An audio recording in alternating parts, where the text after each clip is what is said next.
Hello, and welcome to Palm Sunday worship with Felton, Viola United Methodist Church.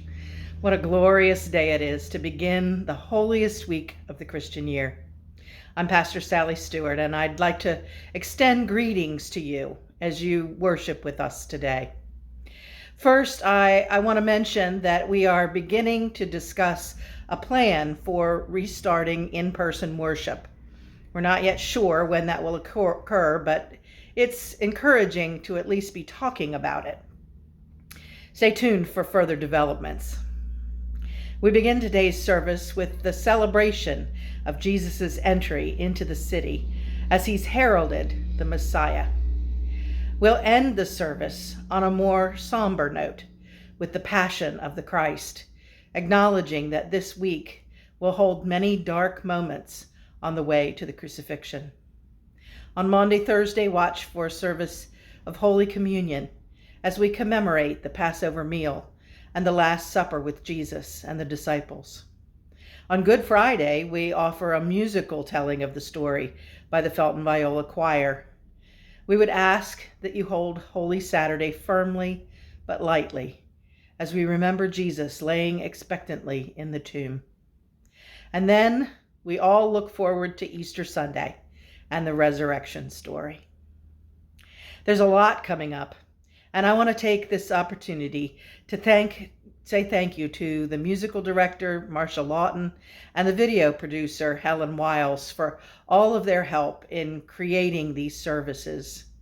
I also want to recognize Barb Duffin, George Mendy, and Linda String, who are so faithful in delivering DVDs to our members who cannot access the internet. We are so blessed to have a team of folks who are willing to keep our congregation connected.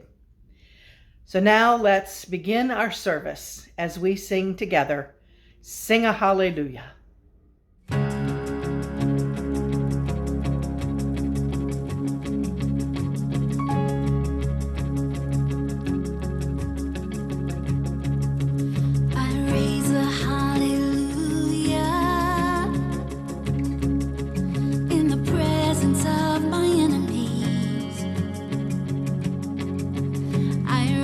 Hallelujah.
Hosanna in the highest.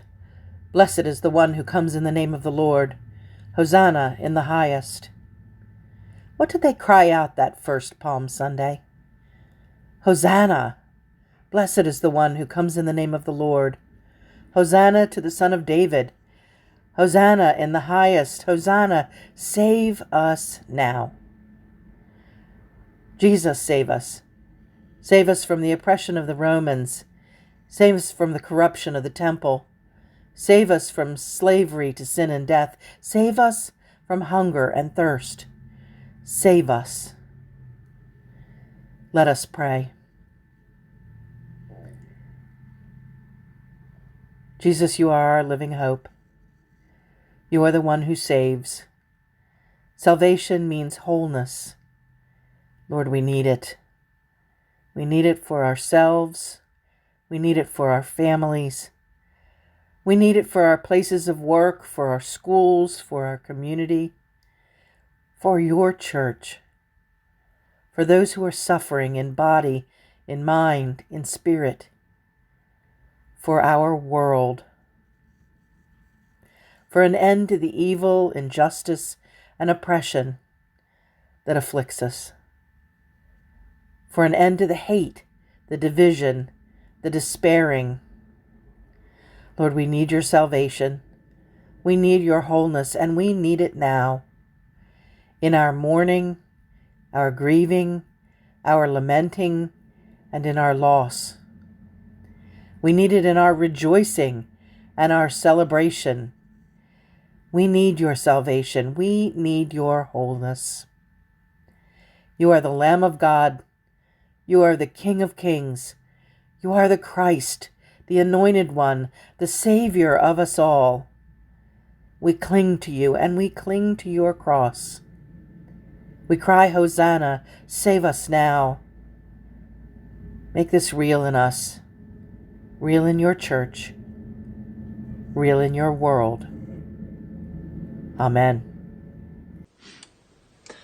Hi, my name is Weston Williams, and today I'll be reading from Luke 19:29-44. As Jesus came to Bethphage and Bethany on the Mount of Olives, he gave the 2 disciples a task. He said, "Go into the village over there. When you enter it, you will find tied up there a colt that no one has ever ridden. Untie it and bring it here. If anyone asks, 'Why are you untying it?' just say, 'Its master needs it.'" Those who had been sent found exactly what he had said. As they were untying the colt, its owner said to them, "Why are you untying this colt?" They replied, "Its master needs it." They brought it to Jesus, threw their clothes on the colt, and lifted Jesus onto it. As Jesus rode along, they spread their clothes on the road.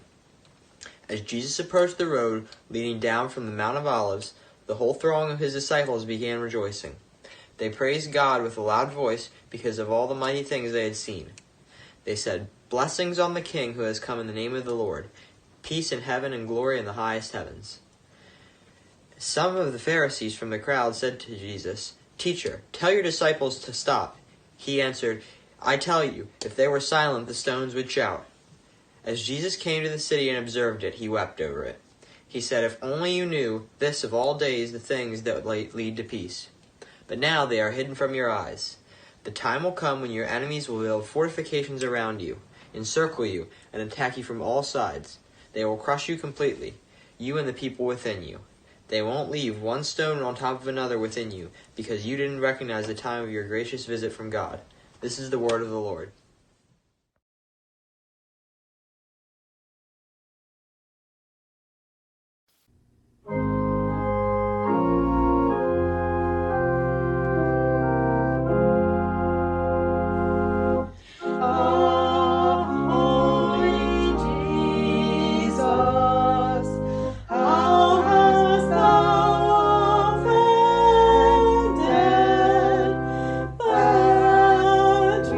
To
There's a book called When the Cheering Stopped that tells the story of Woodrow Wilson and the events surrounding World War I. At the end of the war, people were optimistic. They believed that the last war had been fought. The dream was that the world had been made a safe place, and the way had been paved for democracy and freedom everywhere. When Woodrow Wilson paid his first visit to Europe, he was greeted by large crowds, and he was cheered every place he went. In many people's eyes, he was more popular than the greatest war hero, and he was viewed as an icon of hope. In all, the cheering lasted for about a year, and then it began to stop. The political leaders throughout Europe were interested more in their own agendas than in lasting peace, and the people slowly lost hope. On the home front, Wilson met opposition in the Senate, and his League of Nations was never ratified. Now, I'm not trying to make a statement about Woodrow Wilson and whether or not he was a good president. I'm just saying that at the time, things were not going well.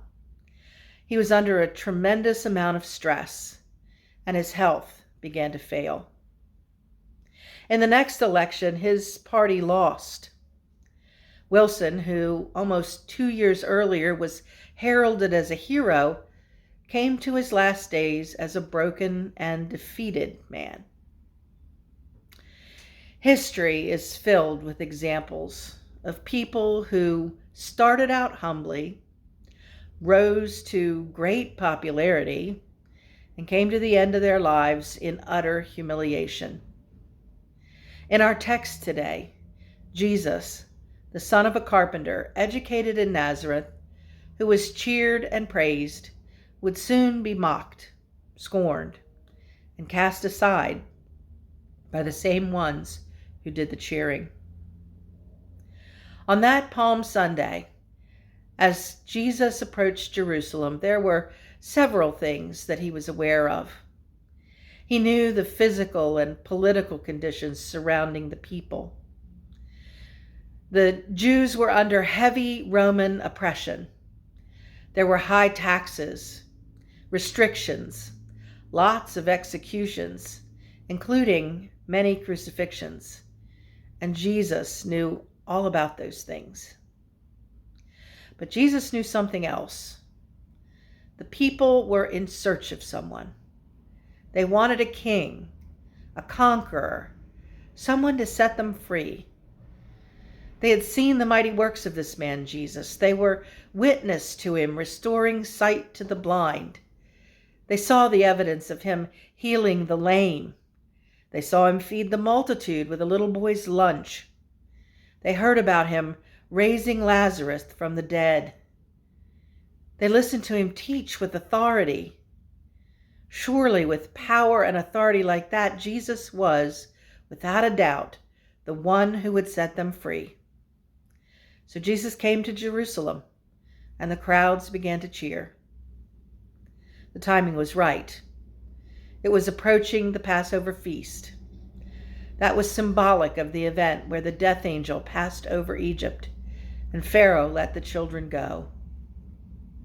And now, just maybe now, Jesus would somehow lead them from the restraints and cruel treatment they received from the Roman government. Jesus knew their heart. He knew their desires. The Roman soldiers knew something as well. Those soldiers also knew that it was Passover. They realized it was traditionally a time that brought about skirmishes and violent reactions. They knew that at the time of Jesus' ministry, there were other people who were claiming to be the Messiah, and that often those people and their followers created conflict that sometimes got violent. As Jesus rode into Jerusalem, the crowds waved palm branches and a long-standing symbol of Jewish nationalism. They shouted, "Blessed is the King who comes in the name of the Lord," cheering, praising, exalting. The Pharisees ask Jesus to get his followers to stop.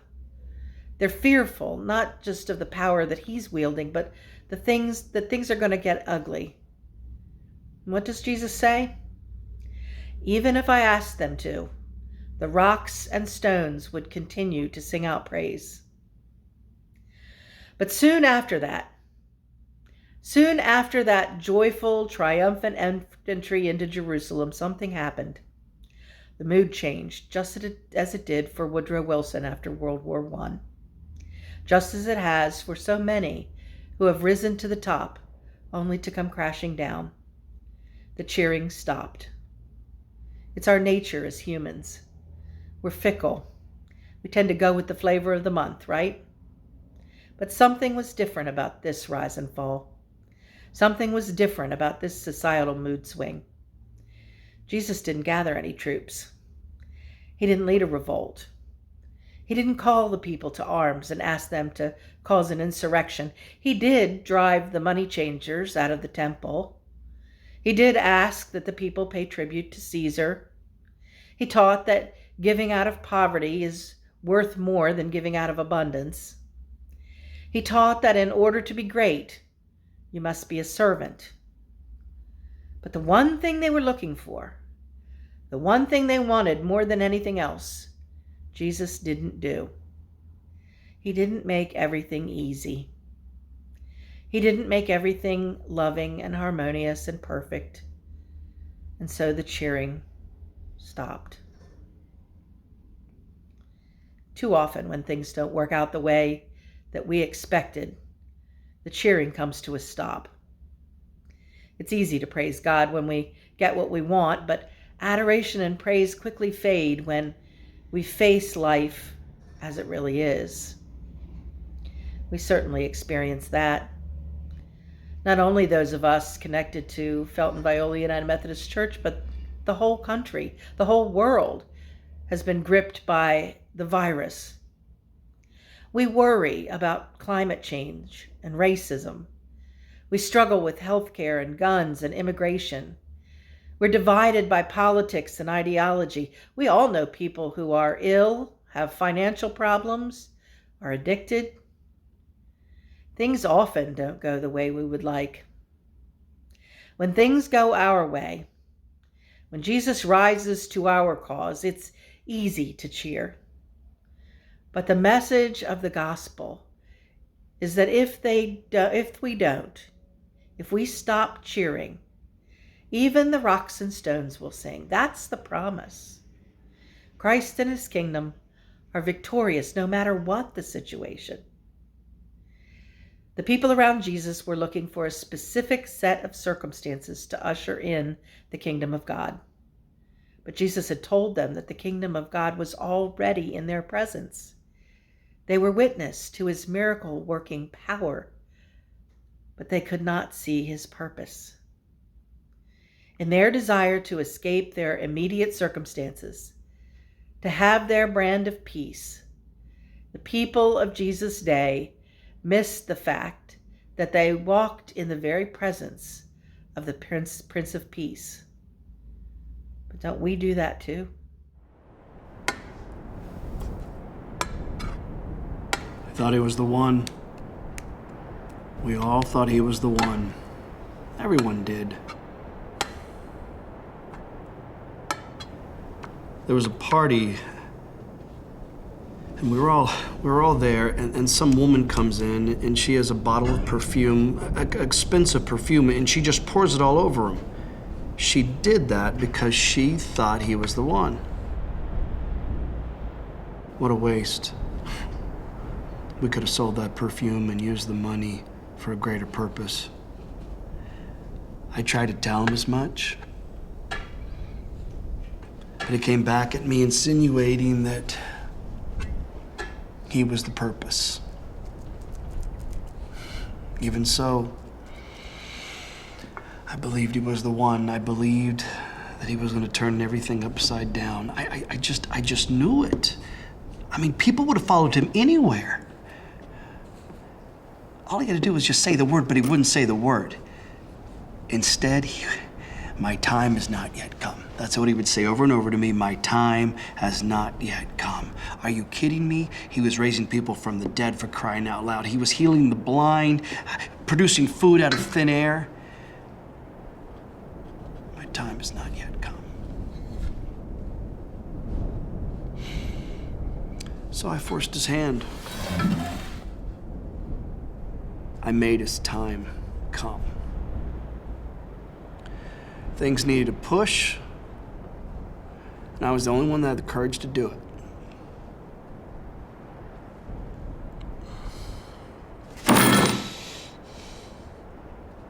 We were all up there eating. We were all up there. He looks across the table to me and he says, "Get on with it."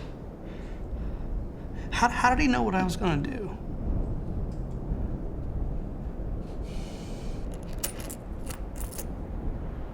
It wasn't about the money. It was not about the money. It's just when you have that kind of power that he has, why wouldn't you leverage it to forward the agenda? People listen to him.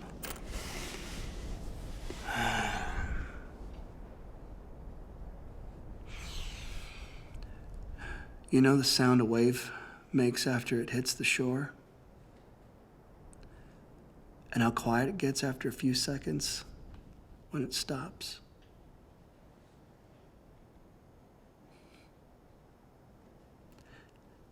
That was Jesus. When he spoke, it was like a rolling wave. And the crowds listening, they were the hush at the end of the wave.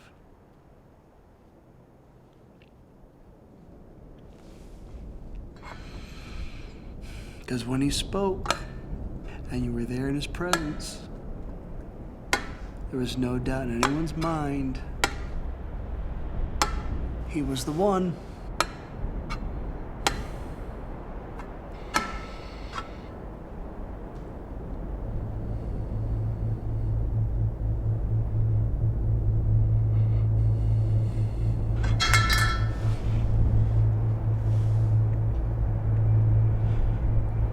Oh, dear God.